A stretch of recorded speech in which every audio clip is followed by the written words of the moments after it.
আসসালামু আলাইকুম রহমতুল্লাহ বারাকাতুহু। ওয়েলকাম টু মদিনাল মুসাফির। আল্লাহুম্মা সাল্লি আলা মুহাম্মদ ওয়া আলা আলি মুহাম্মদ ওয়া আলা আসহাবিহি আজমাইন। আজকে আমি এসেছি পবিত্র মক্কা নগরীতে। আমরা আজকে মক্কায় জিয়ারত করব পবিত্র জাবেলা নূর পাহাড়। এই পাহাড়ের মধ্যে আল্লাহ রাসূল সাল্লাল্লাহু আলাইহি সাল্লাম ধ্যান করতেন এবং কোরআনের প্রথম 5টি আয়াত এই পাহাড়ের উপরে নাজিল হয়েছে। তো চলেন সেই পাহাড়ের দিকে যাওয়া যাক। এখন আমরা যাচ্ছি সেই পাহাড়ের দিকে। পাহাড়টা অনেক উঁচা।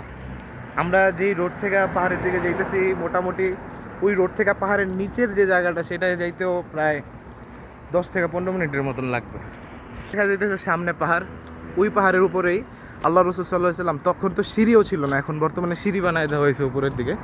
আল্লাহ রাসূল সাল্লাল্লাহু আলাইহি সাল্লাম তখন এইভাবেই চইরা যাইতেন এবং আমাদের আম্মাজান খাদিজা রাদিয়াল্লাহু তাআলা আনহা, উনি আল্লাহ রাসূল সাল্লাল্লাহু আলাইহি সাল্লামকে এই পাহাড়ে প্রতিদিন খাবার দিতে আসতেন। সুবহানাল্লাহ। এগুলো হইতেছে সাহাবায়ে কেরাম, আল্লাহ রাসূলের রওজা, ওনাদের ইসলামের জন্য কোরবানি। আল্লাহ তাআলা এই কোরবানি আমাদের বুঝার তৌফিক দেখ এবং এই দিনের খেদমত করার আমাদের তৌফিক দেন, আমিন। অবশেষে প্রায় বাস স্ট্যান্ড থেকে আধা ঘন্টা হাঁটার পরে আমরা এখন মাত্র স্টার্টিং পয়েন্টে আসছি। আমাদের এইখান থেকে যাওয়া লাগবে ওই উপরে, ওই উপর পর্যন্ত যাওয়া লাগবে, প্রায় 2 ঘন্টার রাস্তা। আজকে চ্যালেঞ্জ করছি যেইভাবে হোক যাবো ইনশাআল্লাহ। আমাদের নবী করিম সাল্লাল্লাহু আলাইহি সাল্লাম, এখন তো বর্তমানে সিঁড়ি কইরা দেওয়া হয়েছে, কিন্তু আমাদের নবীজির সময় কিন্তু উনি এভাবেই পাহাড়ে চড়তেন। সুবহানাল্লাহ। আল্লাহর রাসূল দ্বীনের জন্য কতটা কোরবানি করছেন। চলেন এখন যাওয়া যাক উপরের দিকে।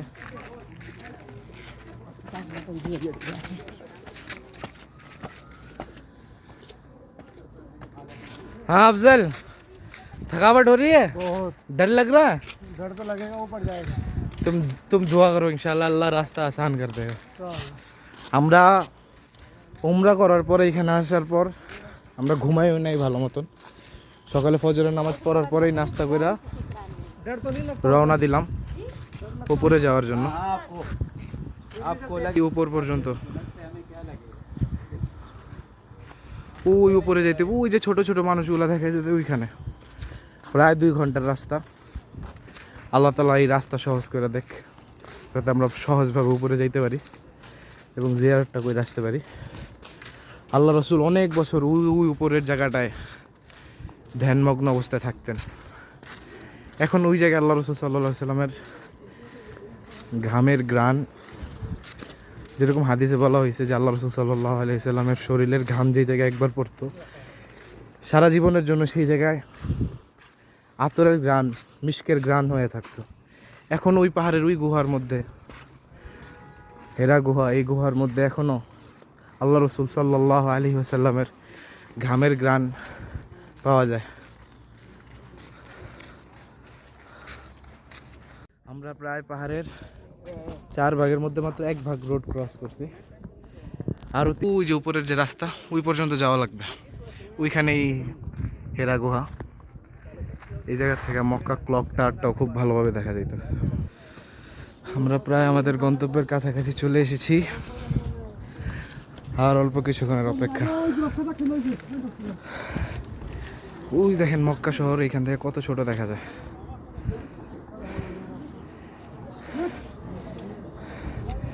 নিচের ঘর বাড়িগুলো কত ছোট দেখা যায়, এমন মনে হইতেছে প্লেন ভিউ। প্লেনের উইন্ডো থেকে যে ভিউটা পাওয়া যায়, এই ভিউটা দেখা যাইতেছে পুরো। আল্লাহুম্মা সাল্লি আলা মুহাম্মদ ওয়া আলা আলি মুহাম্মদ ওয়া আলা আসহাবিহি আজমাইন। আমাদের যাদের 5 তলা বিল্ডিং উঠতে কষ্ট হয়ে যায় সিঁড়ি দিয়া, এরকম অনেক লোকের এরকম এত বড় পাহাড়ের উপর চড়তেছে। অবশ্যই আল্লাহ তাআলার গায়েবের সাহায্য আছে এই জায়গায়, না হইলে এই জায়গায় বয়স্ক থেকে বয়স্ক মানুষ 70-80 বছরের লোকেরা উঠতেছে আলহামদুলিল্লাহ।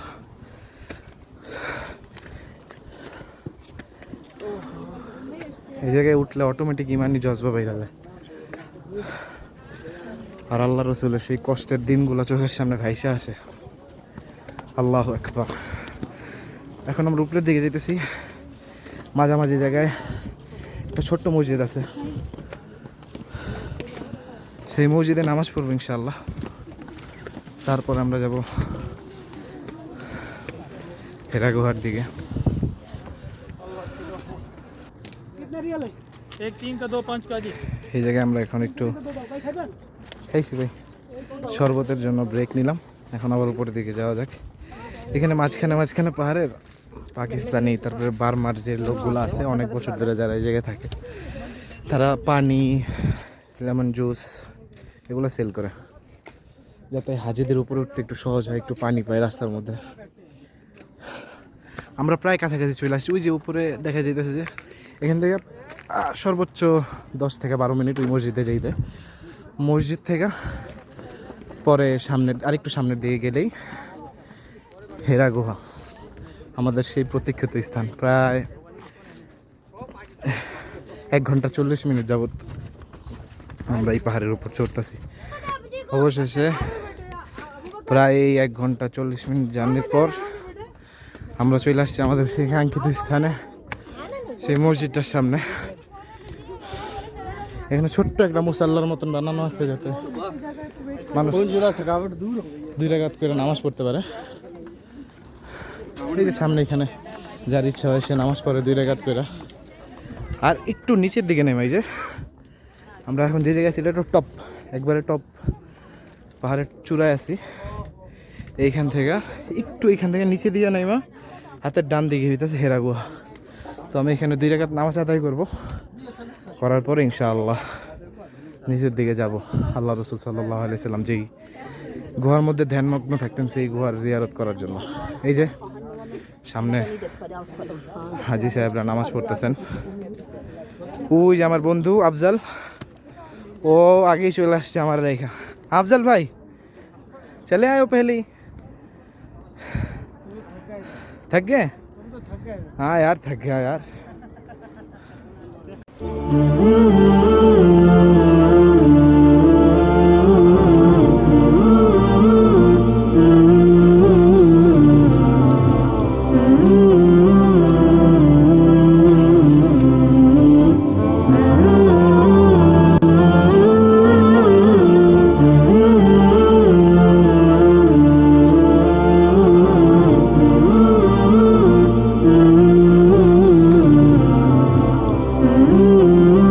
সেই কাঙ্ক্ষিত জায়গায় চলে আসলাম অনেক প্রতীক্ষার পর, আলহামদুলিল্লাহ। এখন যাইতেছে, এই যে নিচে যে দেখা যাইতেছে সবাই ভিতরে যাইতেছে, এটাই সেই পবিত্র গুহা যেটার মধ্যে আমাদের প্রিয় নবী হযরত মুহাম্মদ সাল্লাল্লাহু আলাইহি সাল্লাম ধ্যানমগ্ন অবস্থায় থাকতেন।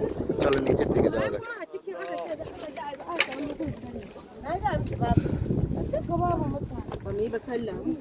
धीरे धीरे, हाँ ये पकड़ के चलो।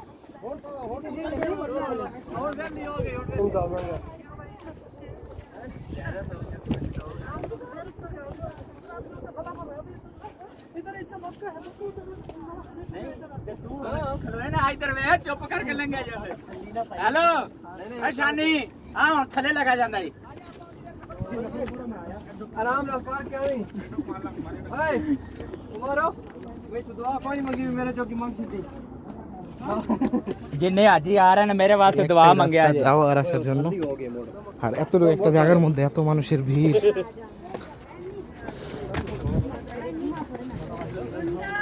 আমরা প্রায় চলে আসছি একবারে কাছাকাছি। जुम्मा जुम्मा पढ़ना जुम्मा आजा बढ़ गया आजा बाबा पर के और मेरे बाप फड़ा इसको मुता खींचा 1 मिनट बच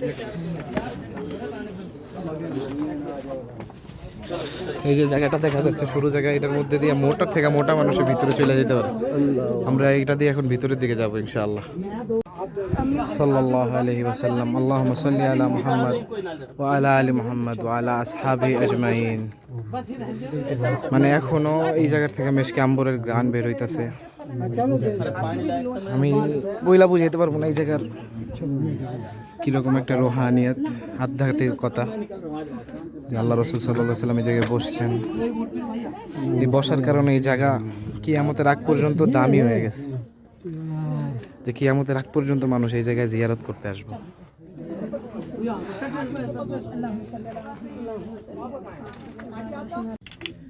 এই গুহার মধ্যে আল্লাহ রসুল এই জায়গায় বসতেন, এই জায়গাগুলোর মধ্যে বসতেন।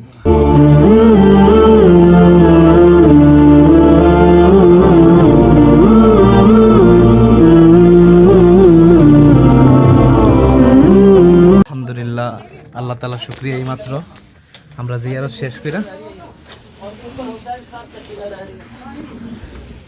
বের হইলাম। আর এই যে দেখেন এতটুকু একটা সরু রাস্তা দিয়া মোটার থেকে মোটা লোকরাও চলে আসতে পারে, এটাও আল্লাহ তাআলার একটা কুদরত। এটার ভিতর দিয়ে আমি মাত্র হাইদা গেছি, আবার বাইরে আসলাম। আর টু ওয়ে চলতেছে এই জায়গায় রোড, এক জায়গা দিয়ে আসতেছে এক জায়গা দিয়ে যাইতেছে, কিন্তু আজ পর্যন্ত একটা দুর্ঘটনা ওই জায়গায় ঘটে নাই। আলহামদুলিল্লাহ, আল্লাহ তোমার দরবারে লাখ লাখ শুকরিয়া যে তুমি এই জায়গা জিয়ারত করার তৌফিক দিছো। একে অনেক অনেক ধন্যবাদ। সবাই আমার ভিডিওটা বেশি বেশি দেখবেন, লাইক কমেন্ট শেয়ার করবেন, এবং আমার ভিডিও আরও কীভাবে ভালো করা যায় সেই ব্যাপারেও জানাবেন। আসসালামু আলাইকুম, আল্লাহ হাফিজ।